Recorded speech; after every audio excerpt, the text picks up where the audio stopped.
Welcome back to the latest episode of the New Adam podcast with Man in the Mirror. I'm your host, Ryan Reeves, with Brett Clemmer. What's up, Brett? Hey, man. How you doing? Well, it's cold, kind of.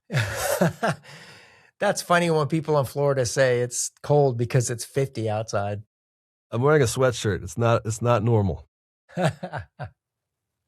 But so not too bad. For when people listen to this is January of mid-January. Yeah, it's January. We have had a little cold snap in Florida where it was 70 over the weekend, and now we have to put our cold back on, cold stuff back on. Hey, but it is January. Are you a Jags fan? So it's a great question. When I was younger and a lot more vinegary in my comments, I would have been like, no, because I'm wearing it now. I'm a Tampa Bay Bucks fan. Yeah, Central Florida.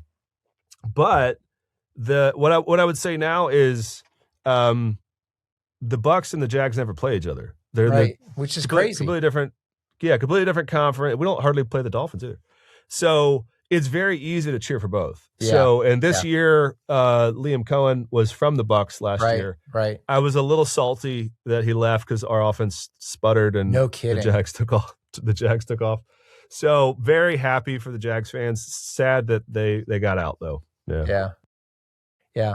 But I mean, we were real close. I mean, if we had won the first, here's what's funny about Jags fans is they're just almost waiting for the other shoe to drop. They're like, something's going to happen. Like, if we get Urban Meyer, and then like the one time he's terrible is with us, that kind of thing. Yeah, that was like being a Red Sox fan in the 90s. Like you just how are they going to in the 80s and 90s? You know, how are they going to blow it this year? How terrible are they going to be? But Trevor This is Lawrence the first year though. Yeah, well, this is the first year I think going into the they didn't expect this, and then now they can actually be really excited for next year. And I hope it plays out well for them. It is interesting how, that whole not myth, but the paradigm of like the 10-year overnight success story. You know, it seems like you're coming out of nowhere, but you've actually been doing something for a fairly long period of time. Yeah, and you haven't gotten the results that you've wanted, but because you're faithful and continue. You know, then the things come together finally, and you're like, everybody's like, well, that came out of nowhere. And it's like, it didn't come out of nowhere. I've been working on this for a long time. It's just now it's finally out there. I think happens in life all the time. All the time. I mean, it's like things that look like luck are often a long obedience quietly. Right. Yeah. Right. One of the challenges actually in social media is everyone wants to document their progress on everything. So like fitness, I mean, we're in January, right? Everyone's taking before pictures right now. Everyone's doing their before, which used to be just for you. You used to hate you to see your before pictures. Now people post them, right? Which is it's fine, I guess. But they're trying to get a Shaper Love promo contract or some Spanx. What's that? That's like those Shaper Love. Those compression shirts that make you look thinner than you actually are. Gosh. When you become a man of a certain age, you start getting those in your feet, especially if you make the mistake of clicking on it to find out what it is. And then you're like, oh no, my whole feed is full of shirts that make my stomach look smaller. That's great. Thanks for that. How to get rid of your man boobs. Your moobs. It's like the Seinfeld, what's the sign? The bro. Yeah. The bro, yeah. That's embracing your moves right there. That's so right. I like carbs, just go for it. Well, it is January, and it is. We purposely did not get super big on, New Year's resolutions and things, but we're not anti-habit. We're not opposed to discipline. And I think, and for most men in their lives, one of the places that they probably feel the least discipline in, they don't feel naturally disciplined in, is prayer. Yeah. Why do you think that is? What makes prayer so hard for especially guys?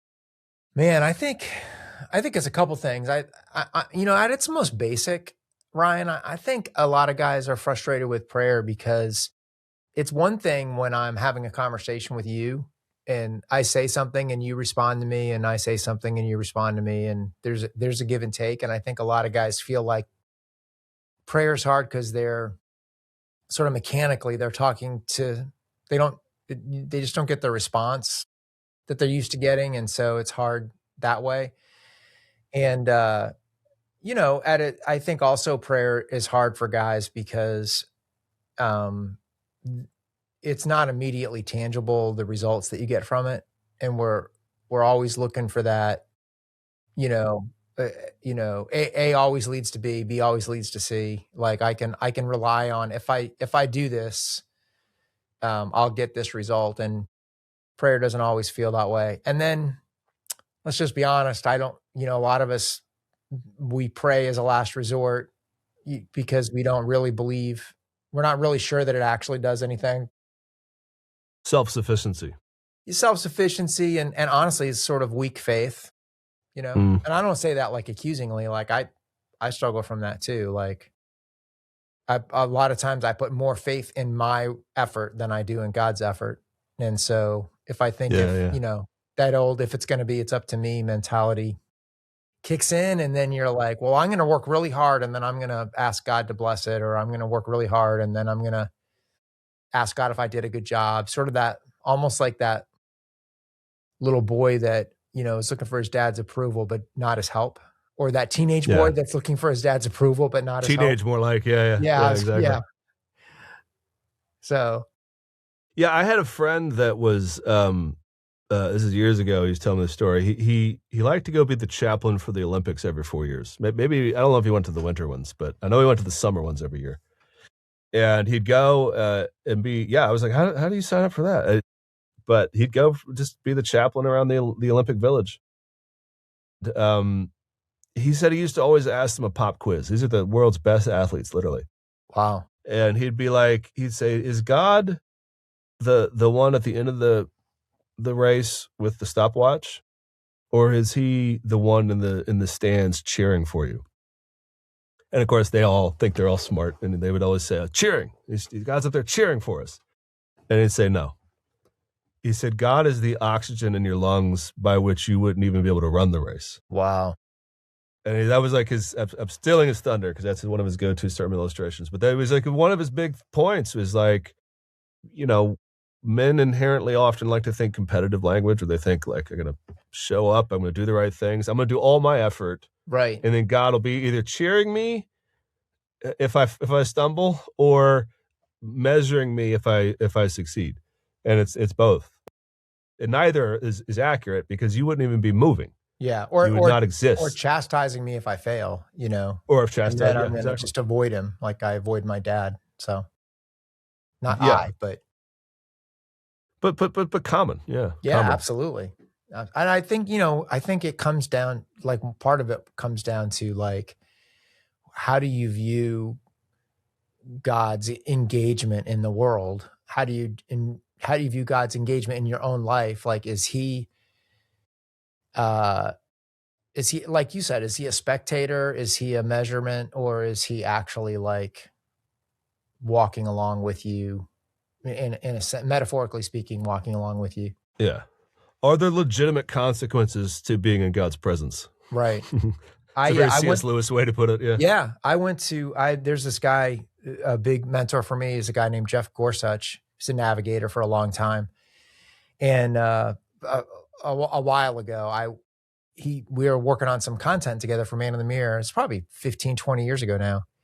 And he said, hey, why don't you come out? He lived in Colorado Springs. He said, why don't you come out to Colorado? And a friend of mine has a condo that he's going to let me use near Breckenridge. They're the ski mountain, Breckenridge. And so we'll work in the morning and we'll ski in the afternoon. And then we'll hang out in the evenings. I'm like, well, that sounds like the best ministry plan I've ever heard in my life. So I go out there and the first morning we get up and he's like, hey, there's a coffee shop. You know, it's about 3/4 of a mile walk into town on path. So there's a coffee shop. Why don't we go get a cup of coffee and come back? And I'm like, that sounds great. So we put our jackets on and he goes, and we get out we walk out the door. And as we're walking down this path, he says, hey, I thought maybe we could pray together while we're walking. And I'm like, okay, like, feels a little weird. Nobody's ever said that to me before. Like, you mean like that's like saying, do you want to hold hands while you yeah, walk? it felt, yeah, and I'm like out loud, and so he starts praying, and he says, well, Jesus, Brett and I are really excited that we're working together this week, and he proceeds to have this conversation that was so present and so real that I was literally looking around for who he was talking to. Like, it was his sense of Jesus' presence walking with us was like, it made it tangible for me, you know? And, so it was weird. The first day was weird. And, the second day was less weird, but by, like, the third day and the fourth day, I was, like, waiting by the door to go, like, so we could go have our walk and talk to Jesus. And it sounds so like, I hear people talking like that sometimes, and I'm like, that sounds a little weird, but, like, Sure. it was no different than if I had said, "Hey, let's pick up Ryan on the way, and we'll walk into town." Like, that's how Have it a felt. It conversation. felt like just a third guy there with us on the walk. And how would you have prayed if you had opened? Probably a lot more formally, and a lot more like less personal. Like, for him, it was just so personal, and it would have been like an appointment. Yeah, maybe like, and it's like fun. I've been watching call. The Crown, like a phone call. A phone call, yeah. Like a scheduled call, like right, exactly. Yeah, so I've always you do this at work. You know how you do this at work? Like, if you have to do a video call like this, we always talk for 5 minutes about nothing. Right. Just so that we're not rude to each other. I just got off the phone with Josh in the office of this. Yeah. And we were like, so how are you? Yeah. How was the day? How's your weekend? Now about and then we got to the agenda, and it's almost like that's how we pray. Like, dear Lord, I love you so much. You're the best. Anyway, and then here's the list. And, we have to go through our ACTS acronym, our what's that? I don't know that. Adoration, confession, thanksgiving, supplication. They never taught you that in Sunday school, man? I was raised Pentecostal, brother. Like, all right. Like, yeah. Come on. You just stopped at adoration, right? Yeah, we say we do an hour of adoration. Yeah. The whole time. Yeah. And then an hour of Bible teaching right after. It's a 2-hour meeting. There you go. With some organ music. Yeah.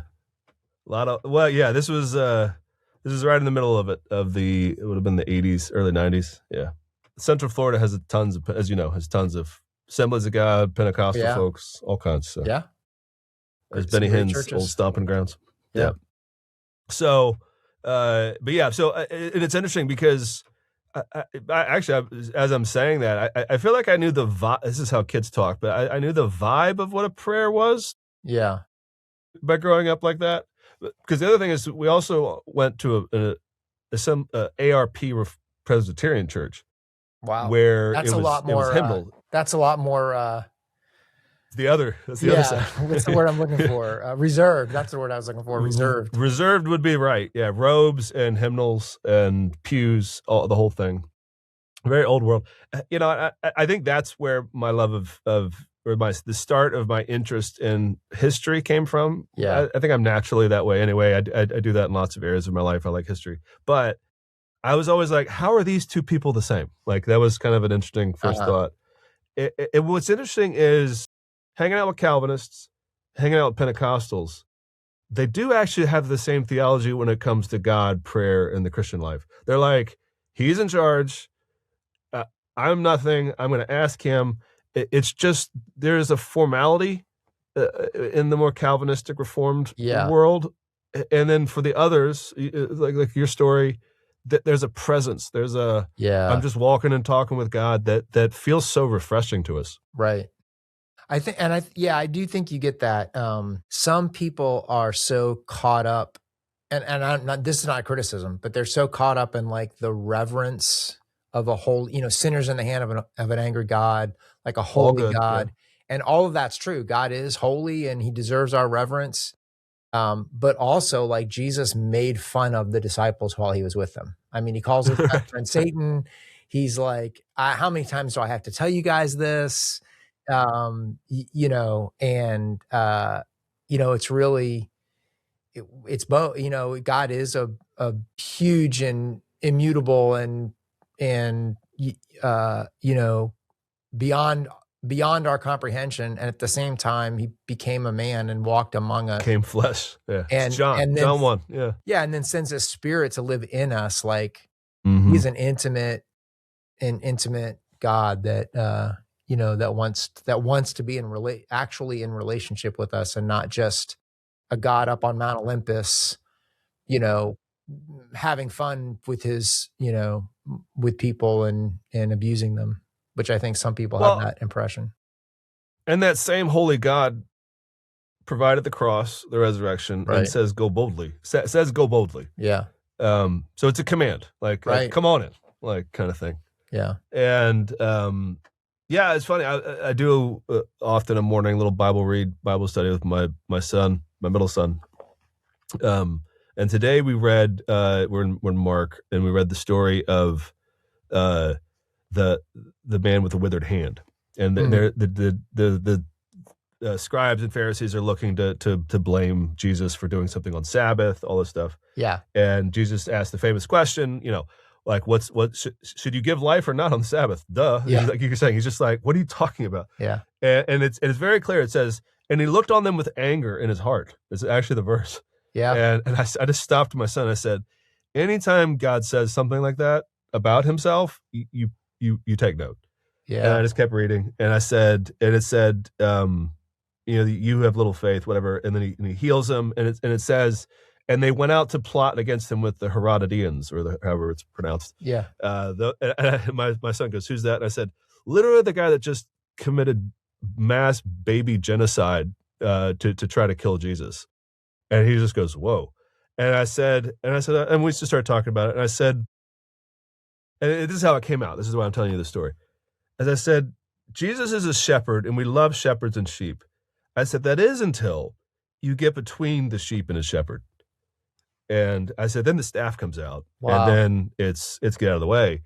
And I feel like so much of what our prayer life and our formalism can do is it starts to say, unless you have these steps, unless you have this formal vocabulary. Yeah. And this is what I was telling my son, as I said, never don't approach God like dad, like a father that loves you, that wants you to come talk to him and hang out with him. I said, anybody that comes and says, are you sure you're doing it right on Sunday? Oh. I said, be careful. I said, they might be right. Maybe you're being a knucklehead, but I said, you know, but there's regular in general.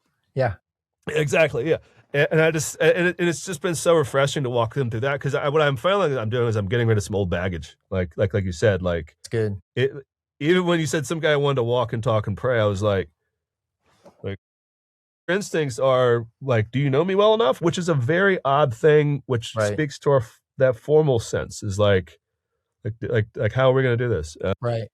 I'll tell you one other thing about that experience, though, is that was very much an older guy showing a younger guy how to be intimate with God intentionally. Like I knew, I mean, because of the kind of guy he was a navigator, you know, those guys are like discipleship oozes out of their pores, but like he was not doing that honestly in that situation anyway, so that he and I could have a good time. He was like, I know I want Brett to have a more intimate relationship with God, and this is a way that I can help make that happen. I can teach him how to talk to God more familiarly by demonstrating it and inviting him into my own prayer time. And just a beautiful picture of an older guy discipling a younger guy. I think I was probably in my late 30s when that happened. And he was probably in his late 50s. So he's probably my age now. And he saw a young guy that was involved in ministry and knew all the right things but gave me that experience that I had not had before. So wow. You know, I was going to ask you, how does that balance in your life now? The formal and what you learned in that experience. Do you find yourself being able to do both? Do you find yourself integrating both? Yeah. Yeah. I mean, I think the more public, or the bigger the group, the less, or the more formal it probably is for me. And the more private I am, the more intimate it is. And I do find myself oftentimes when I'm alone, like well, I'll go back to why I do this, but I find myself alone out like in my neighborhood walking and there's nobody around me. Oftentimes I will actually pray out loud, talk out loud. And Yeah.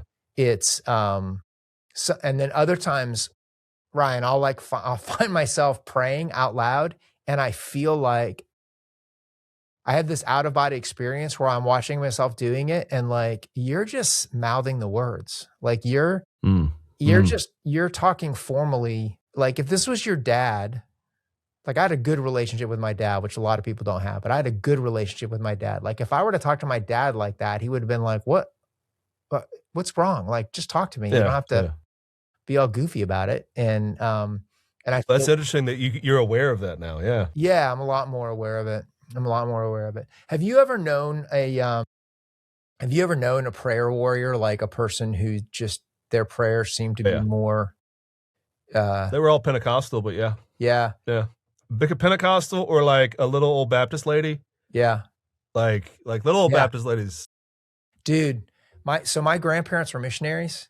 And my grandmother was like this little 4'10" whirling dervish of spiritual depth. And when she died at 94 or something, sitting in her bed in the nursing home with a Bible open on her lap and a smile on her face, and she just passed away.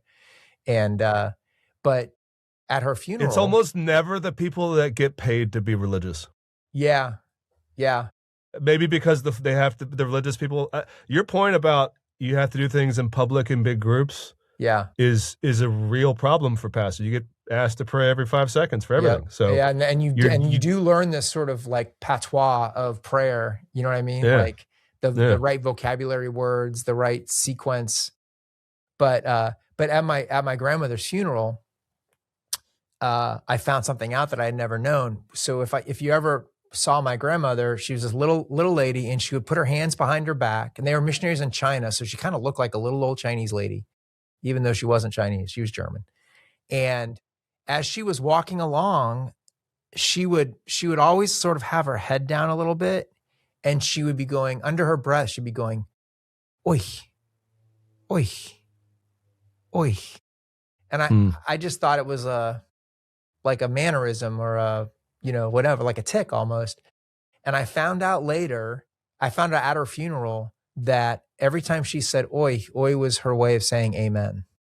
Oh, wow. And that she was constantly talking to the Lord. And people they, at the end of my grandparents' life, my grandfather became a pastor of a little tiny church outside of Chico, California, and on the hill, they called it, on Cassett Stage. He was a little Christian Missionary Alliance pastor.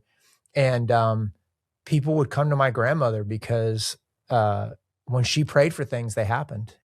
And she would pray plants back to life. She would, all my reformed instincts are, what? Yeah.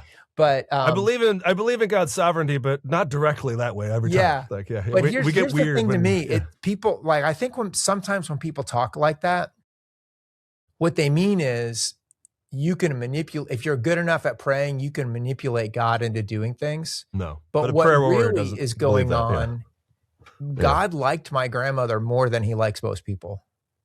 Because, I mean, that's a verse in the Bible. The prayers of a righteous man availeth much. Absolutely. Like, the prayers of righteous people matter. He liked her more because she spent a ton of time with him, and she looked for every moment that she had, that she was private. She would be talking to the Lord. And on my wedding day, the night before my wedding, I was, I married Kimberly in August of 1991. So my grandparents came to visit. They were already pretty old at this point. My grandparents came for the wedding, and I was standing in the kitchen, and I just looked at the weather report. It was the night before the wedding. I just looked for the weather report the next day, and it said rainy all day long. It was going to be cloudy and rainy. So my grandma walks in, and I sort of, let out a sigh or something, and I'm holding up my hand like I was on a cell phone, but there were no cell phones then. So I probably just had watched it on TV. And she goes, well, Brett, what's wrong? And I said, Grandma, nothing's wrong. I'm really excited for tomorrow, but I just saw a weather report and it's supposed to rain all day tomorrow. And she said, oh, okay. And she said, come here for a second. So I walked over to her. I'm, looking down at my grandma, and she holds her hands out. So I hold hands with her, both hands together, and she bows her head. I'm like, okay, what am I going to do? And she just keeps her head bowed. And then about 60 seconds later, she looks up at me and she goes, with a big smile on her face, she says, it's going to be a beautiful day tomorrow. And I went, okay, Grandma, And I'm telling you, I don't have the picture here. I'm telling you, white puffy clouds, blue sky, a gorgeous day. And like, God just liked my grandma, and she asked him if he could give us a beautiful day for our wedding. And he said, yes, my treasured daughter. I would love to do that for you. And that's maybe not the greatest theology in the world, but or is it? I mean, I think I don't know. I'm a theology professor. Yeah. Our instincts are to want to hedge it. Yeah.